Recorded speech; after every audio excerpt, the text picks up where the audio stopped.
Come on, toggle on. There we go. Is that toggling? Yep. Okay, I gotta do this. See, I had to teach myself all this when COVID hit. So it's been nice to learn new things. Well, it's cool. I mean, I've been learning gardening and woodworking during this thing. I've bought some like Nice. power tools and growing food. I built a structure to keep protected from the deer. So I've been doing some things outside of this kind of stuff for part of it, mainly because I couldn't travel. The book was supposed to come out like last month and they delayed it. So So they delayed it. They delayed it. They didn't just release it, because I've got a couple of friends who released books no, during COVID. the publisher delayed it because business book sales are down about 39%. Okay. So, and there was a lot of productivity like advice coming out right when COVID started. Like, you know what I mean? Yeah. Like it was a deluge of like work from home, blah, blah. So we pressed pause. It'll probably be early next year now, late this year, early next year. Just depends, because part of it was I was supposed to be able to tour. Right. Yeah. So I mean, I suppose I could go to the States. I would just have to come back and be quarantined for 14 days. And also, I don't want to go to the States right now. No, I agree on that one. No. So let's kick it off. Let's do an introduction, because like usually on the podcast, Sure. I have industry people, and most of the time people know the industry people that I have on Yeah. thing. I did a live stream with Angus Winchester on Monday. And so, but it sort of clicked in my head that with the Post Shift podcast, it is a hospitality business podcast. I do a lot of work with entrepreneurs and hospitality people who want to sort of get out, especially during COVID, like the amount of people who are like, well, what do I do if I can't work? Right. And so sort of side hustle sort of business really became a big focus for me. Mm-hmm. So how about you introduce yourself and we'll kick it off. Sure. So I'm Mike Vardy. I am a productivity strategist and time management expert. I help people focus their time and energy and attention so that they can get more of the right things done. I have a way to do that through coaching. I have digital products that do it. I have a podcast, a YouTube channel, blog. I've been doing this for over a decade now. And my idea is that when it comes to productivity, it's all about marrying your intention, what you want to do, with your attention. How are you going to be able to do it? And I think that it's something that everybody needs, no matter what industry that they work in. And that's what I've been focusing on for the past decade. How'd you get into it? Because it is like, let's be honest, it is very nouveau, very defining. It's very nouveau. But how did you get into it? What were you doing before this? So interestingly, the journey to productivity started from working in two food areas at Costco, like the two food service areas. So I was the manager of the Costco food court, and then I was the manager of the Costco deli. So two you would think were very similar, right? You're making food, you're doing, but they're very different. The food court is all about reactive, making sure that, it's it's front facing. You can't exactly cook 1,000 hot dogs and then let them run the whole day. There's some timing involved. So that was the one area. Plus there was no prediction as to how many people would turn up, right? You can't really, like, you can follow trends and things like that. But Costco's food court didn't exactly, lunch rushes were there, dinner rushes were there, but it was consistent. But then the service deli was based on, it was more proactive because you had to prepare foods in certain periods of time. Certain foods had longer shelf lives than others. We had to work with the bakery to use their ovens to bake things like the chicken pot pie. So we had to time it all around there. So I'm trying to manage these two very different areas. I'm active in both areas. Yes, I have a team, but I'm running the ship. But not only that, I'm new to a city. I'm fairly new to Victoria at this time. I'm also trying to make friends because I didn't know anyone. So I'm trying to balance all this stuff out. And I'm like, I need to start studying productivity practices. And so this would have been back in like the early 2000s when I really started to like look at this. And so I was doing things like I had the old style paper planners, and I was doing things like using different colors for the different departments and using different highlighter colors for phases as to what areas were done and which ones weren't. And as things progressed, I started to discover some productivity information out there, like the Stephen Coveys And, Tony Robbins had a program called The Time of Your Life, which I bought off of eBay because he didn't sell it anymore in that platform. And I bought it for it was like half the price. But the other person that I started to follow, and this would have been a little bit later as my career progressed, was David Allen. He's the author of Getting Things Done. And that's a methodology that's been popularized for many, many years. Well, as I did this, I also started to balance a comedy career in Victoria. So I was working in improv and sketch and doing that stuff. So now I'm really starting to use this productivity practices to kind of balance all this stuff out. But my comedy stuff started to take off a little bit, and my Costco career was starting to wane. I was not as interested in what I was doing there. I did not want to move to the next level. I wanted to still have some elements of control, because the one thing about Costco is once you move past that department managerial level and you move to like the assistant, and then you don't have necessarily control about where you go. If they could move you to a place like Medicine Hat if they wanted to, and you're like, okay, well, I never knew any of this about you. Like, you've been sitting at my bar for almost a decade. I know. And I never knew any of this. But we met when I left. So eventually I left Costco. I tried to make a go of the comedy career, which, if you know Victoria, BC, not a huge comedy hotbed, but a lot of comedians here, but you have to be willing to leave. Well, at this time I'm now married. We have my daughter was now born. So when I left Costco, I was still using all these productivity practices. And by this time I had started a productivity parody blog called Eventualism. So it was like a Stephen Colbert-esque take on the thing. So I was building this while I was working at the film festival. So you and I met when I worked at the Victoria Film Festival. And I was doing operations at that point. Before that, I'd worked at a local Mac dealer for a while to get a bit more astute with Apple products. So when I left Costco, I was very deliberate about where I wanted to go, so I could start to add to my skill set a bit. I learned about the Mac and things like that while working at Soho. And from there, I was able to apply that to some of the apps that were coming out, which they didn't exist. Apps are pretty new which like you're talking about the early 2000s, like when you're talking about paper and that sort of thing, like that's literally how he did everything. Like, and there's a renaissance to that now too, which we'll probably get to a little bit. But the apps that were out when I first started in productivity were things like IGTD, Kinkless, like these apps that don't exist any. You had to go to Soho, and you'd get remember you'd go buy a computer program at the store, and it was a box that was a waste of giant, and it was just a little disc inside. So anyway, I went from there to the film festival, and while I was working at the film festival, I started to get some notice from like David Allen. I interviewed him for my very first podcast, which is called Eventualism. And his people said, you know what? You know a lot about this stuff, because to satirize something or parody something, you need to know a lot about it. Mm-hmm. And they said, we'd like you to write for us, like for our blog, legitimately. So, because you can make this, you're able to make this entertaining. And time management's not exactly it's a pretty dry topic. So I started to write for them.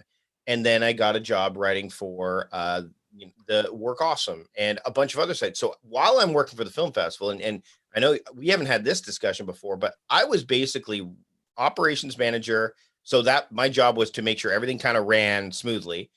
And then for both things like the film festival, Art of the Cocktail, all the things but also I'm also working 40 hours a week online, like writing blog posts, getting paid there. And I left the film festival when just after my son was born, because at that point in time, we had to decide, okay, is it worth us paying for daycare for another kid? Because the money I was earning would basically have just offset daycare, like at the film festival. So, and at the time, and this, I'm not speaking out of school here, but at the time we had a government that was cutting arts funding like crazy. Yeah.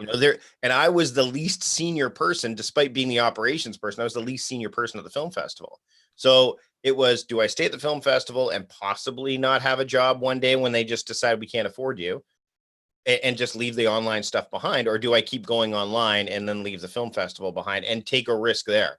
So I quit the film festival, and I quit the film festival right after the last Art of the Cocktail, like the one that I worked on. The Art of the Cocktail, left it, not the last one, but and then right after I left, the company that ran Work Awesome and Net Setter, which were the sites I was editing and making money at, got sold.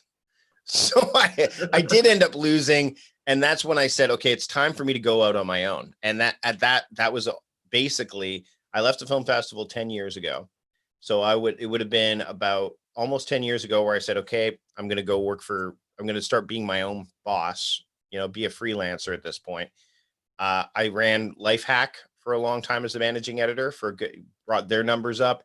But in the meantime, I started bringing up my Productivityist blog, and once I decided that Lifehack wasn't serving me any longer, I left Lifehack and went full on into Productivityist. And that's what I've been able to do for the better part of a decade, which it's been a real fun, that old adage. And I mean, you and I've had a conversation about this, but like what success looks like. Yeah. What it actually looks like. It's true. Like, it's like the trajectory is not what you predicted. And that's kind of how I got to do what I do now. And I'm doing courses for LinkedIn Learning. There's a couple courses there. The other day I was looking online, and I get Google alerts when things come up. Yeah. So I got a Google alert from Creative Live. I have a course that I did back in San Francisco several years ago, which I think I asked you when I was going down there. I'm like, where can I go? So I went to Tradition, went to some of the ones that Bourbon and Branch, tried to get to all those ones because I was there for 3 days filming a 3-day workshop. Well, I get this Google alert, and this is very strange, but I see this special for my productivity course for $9.99 through a company called Stack Social, which is like those online deals you can get from. I wrote for Stack Social when I first started out. So to see my course in a Stack Social bundle when I used to write for Stack Social when I first started freelancing was kind of a weird, so again, full circle, kind of like what we were talking about with you earlier on. It's been a fun ride, and I get to work from home and hang out with my kids and do this kind of stuff. So it's a weird journey, but it's been a fun one. Mine's a little bit different. The drunk uncle is this cocktail that always keeps flipping back. Like just the other day, I haven't made a drunk uncle in a restaurant for probably 7-8 years.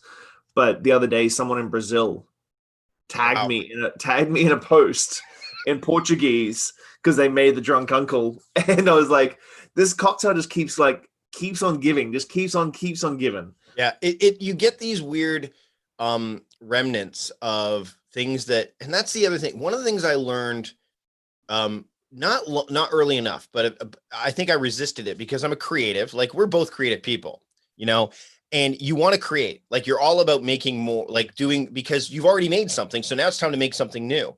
But we forget, and everyone does this to a degree, that we already have stuff out there that we should maybe repurpose or reconfigure or do whatever. But because we've already made it, it's done. And now it's time to make something different. And it took me until about 2 years ago to go, what? I have 300 written articles on my blog. I have 10 years of podcasting experience.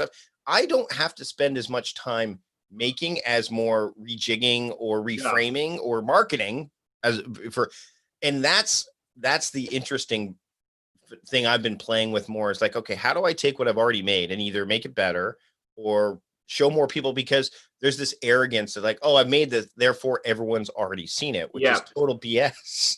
No one's seen it. If we go in with the assumption that no one's seen it, it's probably a better assumption to make than to assume that everyone has. So I've been focusing, especially during this current season, because it's really hard to create when you have anxiety and you don't know what's coming up. But if you see some of the stuff you've already made, whether it's and you can go to the places of comfort and places that you already have stuff and go, okay, I don't need to work on the making because making is hard, but I can reframe or I can get inspired by that, motivated by that, and make something different.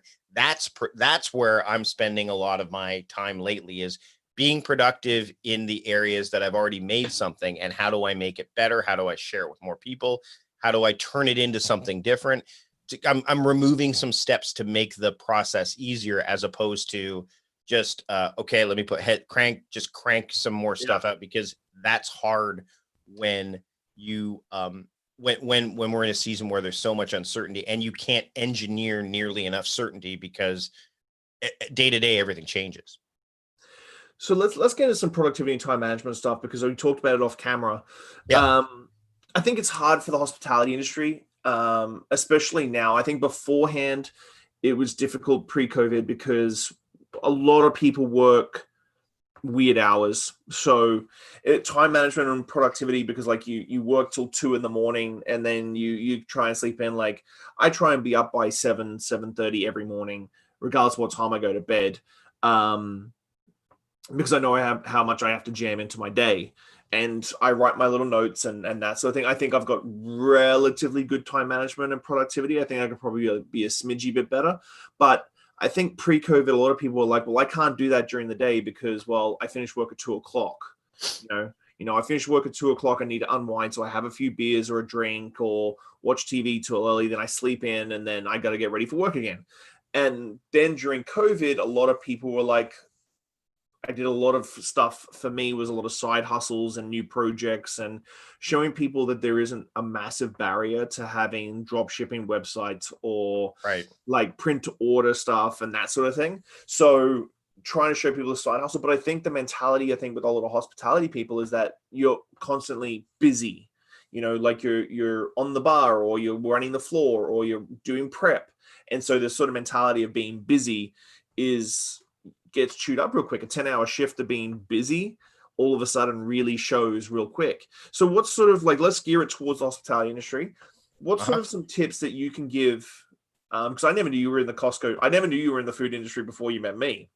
So that's all I did most of my life up until I worked. My first non-food job was really working at the computer place. Everything else, I ran Harvey's restaurants. Actually, it's not true. I did work in radio for a bit, but the through line for me was mostly hospitality. There's a great book called Work Clean. Have you heard of this book? I haven't. It's written with the idea of mise en place and like with that using almost like the idea of, and I think it's a good one for hospitality people to read because what I try to do with my work is I try to say, okay, what do you do? Okay, how do I take what I do and put it in your place? Like, how do I say, okay, you're somebody who is a shift worker. How do I take time management? Because you're going to throw back at me, well, yeah, but my hours are all over the place. So there's no way I could theme my time or blah, blah, blah. Yeah. And I go, okay, how can I take that, what I know to be true out of those and say, but what if you could just try this? And that's one of the things about time management is that a lot of people, when they try to learn how to manage their time or be more productive, is they try to find a system that's out there and use it the way that it's been, put out there. So getting things done is a good example. GTD is a really common productivity system, but it's not if you were to read it and follow it to the letter, you would probably go, there's no way I could do this. Like there's a lot, those biases show up.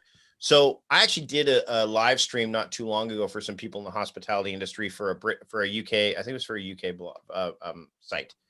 And one of the things that I said was like, look at how when I worked in hospitality, like there were certain things that you did on certain days because it was just the best day to do that stuff. Right. Deep clean on Sundays. Right.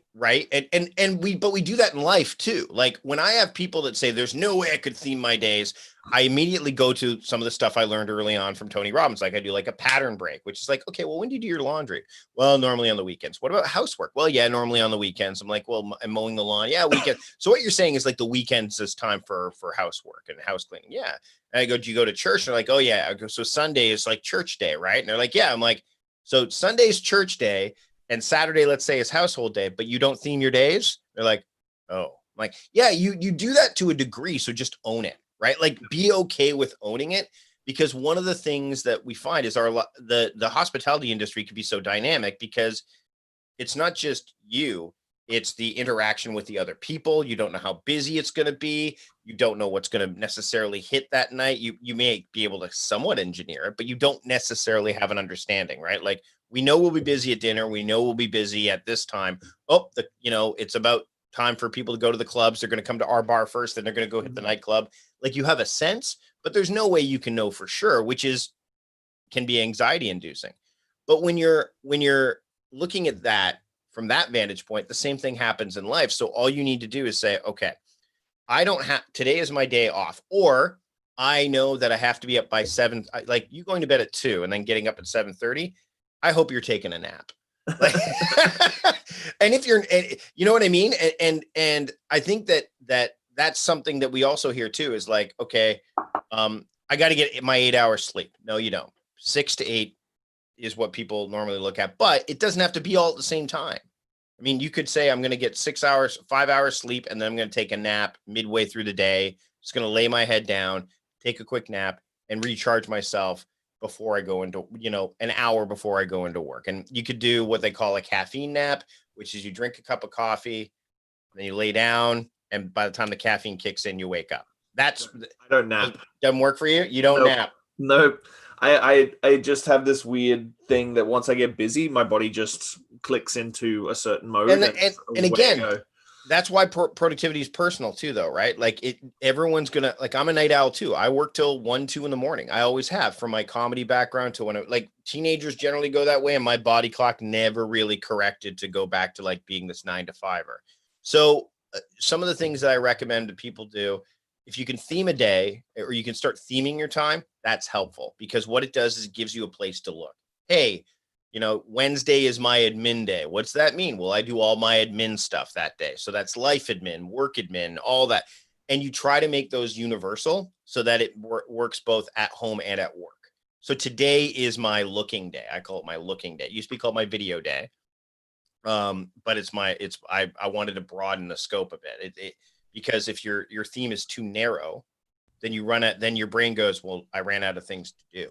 Right? Like if you don't have enough, but if it's too broad, like if I called it home day, well, I work from everything I do is from home. So now I have too many things to choose from.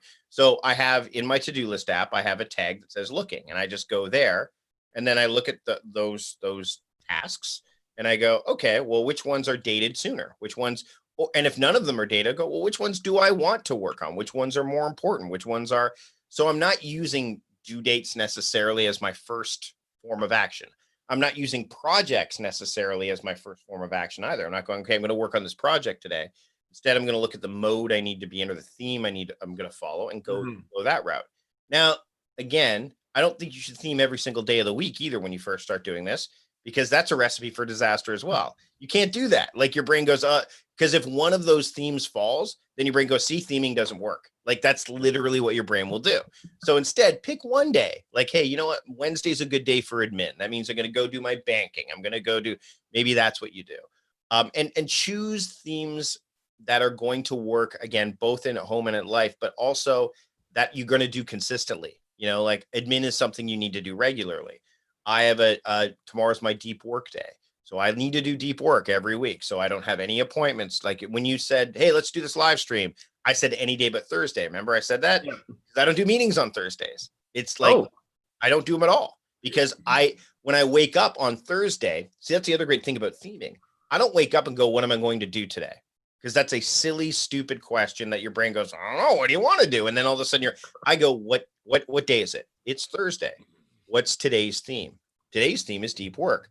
What deep work am I going to do today? So I have a place to go. And then if I'm sick or I'm not feeling well, then maybe I don't do deep work, but at least I have a place to start. And then I'll do things like, okay, the theme isn't working today, then I work by mode. And we can talk a little bit about that as well, like energy-based modes or time-based modes. But I try not to work sequentially, like in the order that my list is written down in. I try not to work by due date, because dates, frankly, you even said it, you jam pack your days, right? There's always going to be something to do. You're always going to have things to do.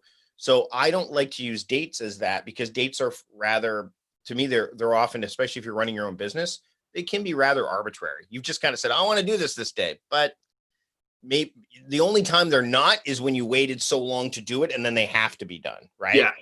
So that's the thing, is we often put dates on it as a way, as the anchor, as the wayfinder, to like go, okay, well, this has to be done by this date. But I'd rather focus on making every day a due date than worrying about due dates, right? Like do something on those days, make measured progress. So those are two of the things that I recommend that works universally, but especially for people who have dynamic schedules, or when they get to work, they know that they're going to be in it, like right in it. So they don't have that way they can look before they go to work and go, okay, well, today's theme was admin. I did 14 admin tasks. The day was a success. Now I can dedicate the rest of my day to the actual serving of customers, being in that moment, because that's where you have to be. You can't have your brain all, when you're in the hospitality industry, your job is primarily to serve people and bring your best to them, right? So bring your best to yourself early on by giving your brain a break and giving your time a break, and then go, okay, I've dealt with the admin. When do I get to do admin next? Well, the default day is next Wednesday. Oh, but there's like 4 lingering things that I didn't get done. I'll decide when to do those a little bit later. Maybe I'll have to do them tomorrow. I don't know. When it comes to apps and that sort of thing, are you super technological, have an epic app that you use, or you just use your regular calendar on your phone? So I don't use a calendar. For me is the directory for my days. The to-do list is the details. So the calendar tells me appointments, like places that I have to be, or basically commitments that I've made. So if the theme is today's looking, that's what the calendar tells me. The to-do list is the details. So it's kind of like walking into Clive's and going, I know this is a cocktail lounge and a bar. I know that I have an idea of what I could probably get here, but then you look at the menu and that's the details, right?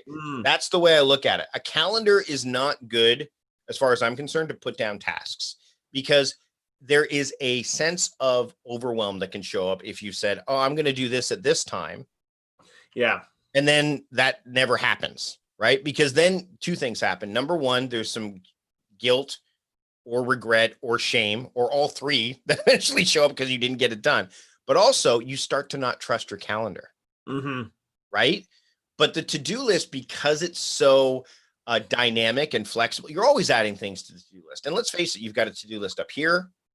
You've got a to-do list in your email inbox. You've got a to-do list on your piece. Like you will always have things to do, where they're stored is all over the map. And for most people, but I have a to-do list. I have a to-do list app that I use.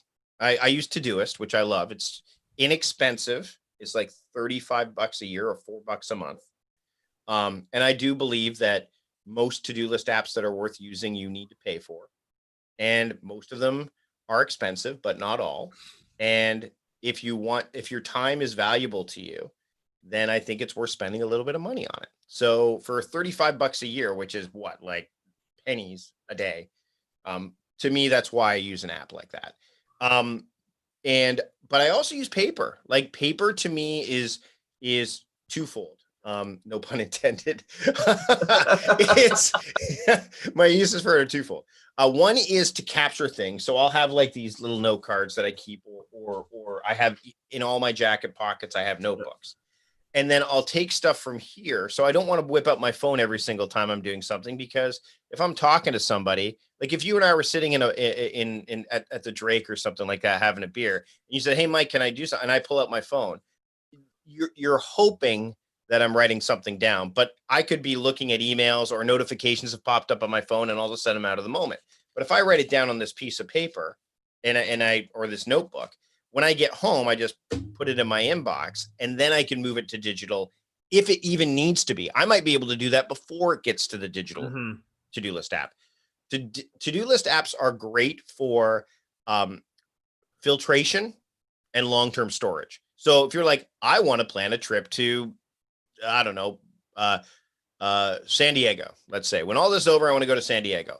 I can write down planned trip to San Diego in my to-do list app and not have to think about it again until I tell myself that I want to think about it again. Like I can have a reminder show up. I'm not going to write that down on a Post-it note or anything like that, because I don't know when I'm going to be able to go to San Diego. But the other thing that digital apps are good for is filtration. Paper's terrible for that. Like you can't, like, to look through all your notes and find stuff, very difficult. Not only that, but to figure out what to do, it's very challenging. Only things like the bullet journal, which has gained in popularity, some of those, they have filtration built in, but they're still not as good as just typing something into your app and finding it. But what I also do is when I pick my tasks for the day is I will take them out of the digital space and put them on paper in front of me. So that way I don't have to look at the app again until my daily stuff has been taken care of. So I have what I call the daily driver, which is my own paper planner. And if you go to productivityist.com, you just right at the top, you can enter your email and you can get a copy of this thing, and as well as a way of how to use it. And it looks, actually I could show you because I have it right here. It looks, Here's what it looks like unfilled out, but it's like this basically this Okay. planner. So it's got my daily themes, my personal themes, all that. Then this is what I call the power ring, which is like I can put my appointments in here or whatever I want. That's the items. Those are the modes, and then I have a scoring system here as well, some tracking stuff. But it walks you through it, because I don't want the ping. I don't want the notification. I don't want to be looking at my phone while I'm trying to do task app stuff or on my desktop, and all of a sudden email, ping, ping, ping. Yeah. That's what so I'll work off the paper for the day. Then whatever I didn't get done, I'll move to the next appropriate time. Or the stuff I did get done, I'll just check off in the to-do list app. And that's and that's the flow. So it's sometimes it starts on paper or email or wherever, gets into my digital app. And then when I'm ready to work on the stuff, I actually move it to paper so I can focus on it. Well, I think that's a perfect segue. In today's world, like, how do you deal with distractions? Like, and let's be honest, like, digital distractions are probably Sure. the easiest ones, because like I get called off to meetings, or one of my kids is like, hey, can we chat? I've got some career issues or something like that. So I usually not necessarily drop everything, but I'll plan it out like that. It might not be I usually try and schedule a week ahead, but digital distractions, I think, is the big one. Like, how do you deal with the Facebook and the Twitter and the Instagram and everything on your phone or on your desktop when you're sort of doing stuff? Well, number one is whenever I install a new app, I make sure that the notifications are generally off unless I'm testing it. So notifications are notifications. They're not commands. That's the one thing. So when I get a DM on Instagram, I see it, I know it will be there, and I let it go. And often I'm not even really focused on that time until I'm going into that mode, right? So I'm like, I have social media mode where I'll go into that and then deal with social media all at once. Email, I don't look at email more than twice a day. Wow. But and the reason is because you have to, and again, this is from my Costco experience. When I worked at Costco, and every manager treated it a little bit differently. When I worked at Costco's in Ontario, and if you've gone to a Costco, you know, at 10 a.m., business and executive members can come in weekdays. 11 a.m. is when Gold Star members could come in. Now, there is a big reason for that. The big reason is most of the 10 a.m. business owners are the convenience stores that are buying like cigarettes and big bulk candy stuff. They're going to take up a lot of time in the line. And if you're just coming in to buy like a couple of things for your home, you don't want to get stuck behind those people. And conversely, if they're trying to get back to their businesses, they don't want to be stuck behind somebody who's just done a social shop, right? Mm-hmm. Okay. So interestingly, warehouse managers are supposed to enforce that, right? But in some warehouses, those warehouse managers did not. They just said 10 a.m., let anybody in, who cares? And especially if they're but when we moved to Victoria, the warehouse manager here was adamant that we didn't. And we would have members that would be, I'm a member, I'm allowed in, not till 11. And they would get really angry. And we said, well, there were a few members that got so irate that they are no longer members. Their cards they were refunded their cards, reminded that it's not a right for them to be a Costco member, and I thought that's a boundary. And boundaries are really important. And I use this as an example because you can set all the boundaries you want, but if you don't respect them, you can't expect anybody else to. So if you're saying, and that's why I like email tools that have like send later. So if I'm going to get an email and by the way, sometimes I check email, I check it a couple times a day, and often it's like later after 5 p.m. because it may be even after 5 p.m. Eastern time, because a lot of my clients are on the East Coast. So I will get that email at like say 5 o'clock Pacific time, but I don't want to send them an email at that time saying, hey, thanks, because then they're going to go, oh, Mike replies to emails at 8 o'clock at night. Because that's the subtext, right? Yeah. It's not the message. It's like, oh, Mike's clearly available. So what I'll use a tool like Send Later, which is built into my email app. And a lot of email apps actually have this, like you could send it later. So I'll send it the next morning. Now, that doesn't mean, again, I've dealt with email. I know that that's taken care of. And again, this is a rule, but there are exceptions. If I have a very, like my wife, if my wife emails me, like if I see email, I'm not going to send it later. Like there's going to be certain ones, although my wife more or less texts me. But the idea is you have to start with the rule and then give yourself the exceptions. Email was not designed to be a call and response kind of thing. It's not the phone. It's generally a relaying of important information from one party to another. It was meant to replace, things like the fax and letters and things like that. So I treat it as such. And it's a hard lesson to learn because you have to get into the rhythm of, I only check email at like 10 a.m. and then at 4 p.m. and that's it. And any emails that come in between now and then, they're just going to wait. And by and large, it works. You find out with whom it does not work very quickly. And if you're an independent contractor, I've let coaching clients go because they've said, how come you didn't get back to my email? I'm like, well, because I only respond to email twice per day. And they're like, well, that's not good for me. I'm like, well, that's a productivity practice that you probably should have in place. So there's a barrier right there. So I'm very good about that. But I also have a very clear distinction about what a distraction and what a disruption is, digitally and personally. So a distraction to me is something you can mitigate. So if my phone went off right now during our call, that's a distraction that I can mitigate for next time, which I have, which is phone's on silent. It's way over there, nowhere near me. I don't have my iPad's closed. I've eliminated, my windows are all shut. It's just you and me. Those would be distractions. But if my son came downstairs right now and bolted through that door, that's a disruption. I can't mitigate that. I can't tie him up in his bedroom and say, okay, I can't do that. Right. So they're two different things, but both lead to the path of diversion, which is Colton interrupts me. I come back. What was I talking about again? Like, that's where if you get too caught up with either of those, then so for example, email is a distraction, right? But if you you're like, oh, I have to reply to this one email from Shawn. Oh, but now there's this other one. Oh, and this other one. And this, now all of a sudden I'm diverted. Right. And so the way I combat that is Colton comes in, I get disrupted. I'm like, okay, wait a minute. Hold on. What day is it? It's Wednesday. Wednesday's looking. Okay. What are my looking tasks? Or, okay, hold on. What was I working on? I don't know, but I feel like I have low energy. So let me look at my low energy tasks. So I always have these emotional kind of connections to my to-do list that are personal. Like Colton interrupted me. Okay, let me just see if I can get any of these 5-minute tasks done. And I go to the 5-minute. So that's how I try to pull myself back into my to-do list as quickly as possible with not the detail of the task, because I can't think of that.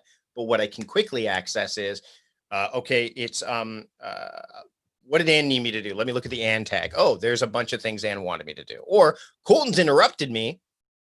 What else do I want to talk to Colton about? I have a tag called Colton in my to-do list. So I'm like, hey, Colton, why don't we do and that's one of the things that I think people get really, one of the biases, like, why do you write things down in your, my son just got braces this week and he has like the plate extender in the roof of his mouth. And they're like, you have to adjust that plate every other day. You know where that went? My to-do list. It's a recurring task every other day in my to-do list.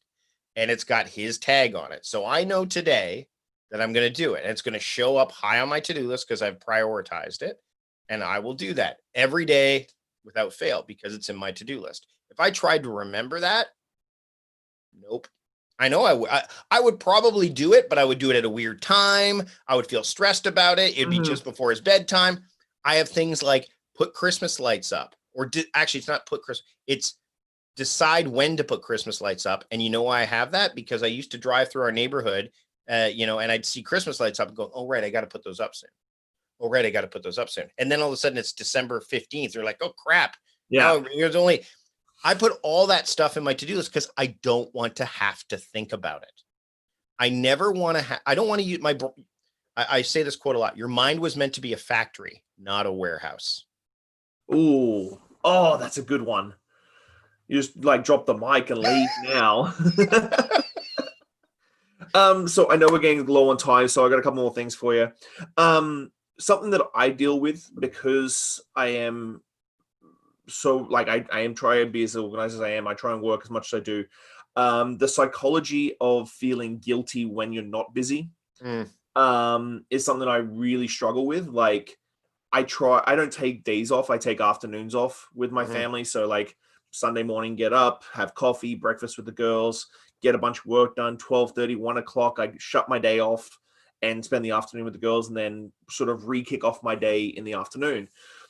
But there's this sort of back of my head sort of thing that if I'm not always working and always being constructive, that I get massive guilt and anxiety from it. Is there a way that organization and productivity can sort of fix that? Well, I think you're doing a pretty damn good job of that. No, I mean, I'm being serious because I've been thinking a lot about during this COVID-19 pandemic, we've been the definition of productivity has always been do as much as you can with the time you have. That's always been it and we've had a plethora of resources to be able to do it. There's been no restrictions on where we could go, what we could do, all that stuff. Then all of a sudden we were told, stay home, don't do anything, work from home, which everyone's like, oh, great. That's, I don't think I'm going to get as much done working from home. If you have people are finding that they are getting more stuff done because there's less distractions from their coworkers, because that's one of their biggest issues. But that's for knowledge workers, right? That's for those people that are like, they're normally working in offices. One of the things I've been thinking about is like, again, that idea of productivity is intention plus attention. What do you intend to do? How are you going to pay attention to it? You figured that out for making sure that you're taking care of your number one thing you want to be, which is a great father and husband, right? If you keep that in mind, you're being busy with that. Like you are being busy with because no one at the end of the day is going to go, and I use this adage when I was talking to my daughter about it. I'm like, I don't want people when I'm gone to say, Mike Vardy, he always got everything on his to-do list done. Like, no, you don't want that. It's on your tombstone. Mike Vardy got everything on his to-do list. His to-doist score enlightened. But I don't want I want it to be where my kid, like yesterday, my son and I went and saw Star Wars in the Empire Strikes Back in the movie theater. It was the last day. My dad took me to that in 1980 when it came out. Like I remember going to the theater and seeing it there. And, being floored because back then there were no spoilers. So it was like, oh my God, like I took my son. That was the most memorable thing that we could have done yesterday. And I did the other things. So I think you're always, Oscar Wilde has this quote about, I'm going to butcher it, but it's like, even the ants are busy, you're busy, and even the ants are busy, but what are you busy about? Like, what are you busy about? And the term busy has been thrown around like, oh, I'm busy to where it means very, very little now. It's like someone who drops the F-bomb all the time to the point where it just becomes like not powerful. You've got a structure in place that seems to be working for you. So to say that you're always trying to be busy with the work stuff, you will always find like it will always be there tomorrow and overmorrow, which is the day after tomorrow, which I just learned.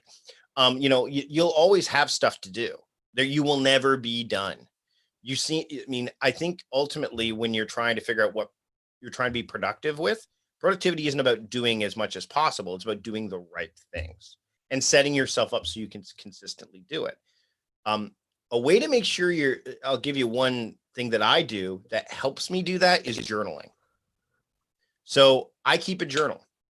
And it's for productivity's sake. It's not like I did this many tasks and this is my score for productivity. It's what the story of the day. Because like I said, the calendar is the directory for your day. The to-do list offers the details, but the journal tells the story of your life. Because you could look at your calendar today and go, well, I have a shift here, this, there. Oh, look at my to-do list. But then what about that interaction you had with the customer? That was like, the drunk uncle story, like the one you just told me. That's pretty phenomenal. Like to be able to go back and read that in your journal and go, oh man, like it just creates these reminders of what really matters to you, what resonates to you. So you could say like, hey, was really overwhelmed today, but then I had a great afternoon with my ladies and it was fantastic. Like that tells you you're doing the right stuff. So and for people who say, well, I don't have time to journal, again, that's a bias. If you have time to be on social media and journal for the world on Facebook and Instagram and all that stuff, you certainly have time to do journaling. In fact, there's a company called Intelligent Design that makes a journal called the 5-minute journal. And 5 minutes is 0.0034% of your total day. in a 24-hour period. For most people, it's a 16-hour day. For you, it's a little bit longer. So if you were to say, Mike, I don't have time to write my journal, sure you do. You just have to, and it doesn't have to be like this long essay. Sometimes I've had journal entries like shit, still have writer's block. And that's all the journal entry was. I just want to keep the chain going, right? And I use photos on my phone as things that spur me on. I have an app called Day One that I use on the Mac. On iOS, there's also one called Diarly, which is really nice. And then for Android, there's one called Journey. And that's what I do is journaling is part of my evening routine. It helps me shut down at the end of the day too, because my brain's going too. Mm-hmm. So to close that off and go, okay, today I did this and this, and Shawn and I had this great conversation. I was on his podcast. It was awesome to do this live stream. I had another couple interviews. Then I went and did this other stuff. But my son, him and I jumped on the trampoline for 3 hours and or whatever we did. Like those are the things that matter, because when you go back, and I actually go back and read my journal every quarter, it makes me feel better about what I've done. Yeah. So that I think would help you. That was perfect. Well, thank you so much for your time, man. I really appreciate it. I know you've got a 10 o'clock and I've got a 10 o'clock and got to block off the day.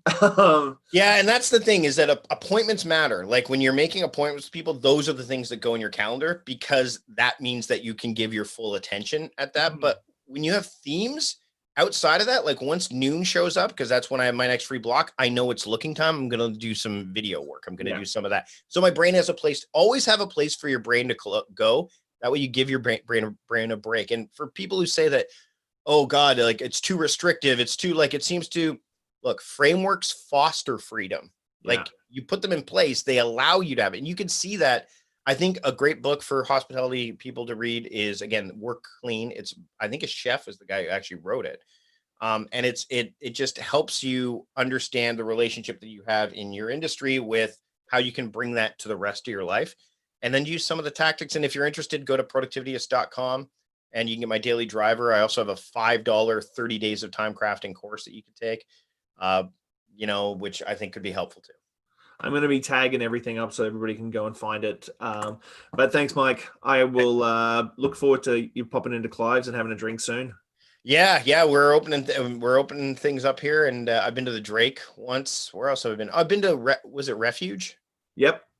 They've been quiet because not many people know they exist still. Yeah, great little beer bar, that one. It's neat. I like it. It's a neat little spot. But yeah, definitely. Once we're done our holidays and stuff, maybe I'll pop in near the end of the month. Cool. I'll chat to you soon, man. Thanks. Take